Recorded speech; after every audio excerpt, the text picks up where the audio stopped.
నీ అంతా నేను చదువుకోలేదు. మీరు కొన్నిసార్లు వాడే ఇంగ్లీష్ పదాలకి మీనింగ్ తెలియక పక్కెళ్ళి గూగుల్లో కొట్టుకుంటే గానీ అర్థం కాదు దాని మీనింగ్ ఏంటో. పోనీ క్యారెక్టర్ పరంగా అంటావా, మంద అంత గొప్ప క్యారెక్టర్ ఏం కాదు, బ్యాడ్, ఇంకా చెప్పాలంటే వరస్ట్. అలాంటిది నాకే ఒక అమ్మాయికి ఎలా రెస్పెక్ట్ ఇవ్వాలో అని అర్థమైనప్పుడు ఎంత చదువుకుని నీకు అర్థం కాలేదంటే నీతో గొడవ పడడం వేస్ట్ భయ్యా, వరస్ట్. పాయింట్ నెంబర్ 2, గొడవ వద్దు అనడానికి రెండో కారణం ఏంటంటే నేను చూస్తుంటే నన్ను నేను చూసుకున్నట్టు ఉంది భయ్యా. ఎవడో బయట నుంచి వచ్చి మనల్ని మన ఊర్లో లాగిపెట్టి కొడితే తలెత్తుకుని తిరక్కలుతామా వే సొంత ఊర్లో. అందుకే భయ్యా విజులేషన్లో కూడా నీ మీద చేయలేదు అంటే అర్థం చేసుకో. బయట ఊర్లో బానిసగా బతికినా పర్లేదు భయ్యా, కానీ సొంత ఊర్లో మాత్రం సింహంలా ఉండాలి.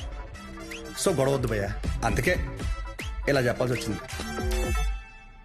లేదా నా విజులేషన్ మీద ఏమైనా డౌట్ కానీ ఏమన్నా క్లారిటీ కానీ లేదంటావా? డోర్ ఓపెన్ చేయి. యాజ్ ఇట్ ఈస్ రియాలిటీలో కూడా ఇదే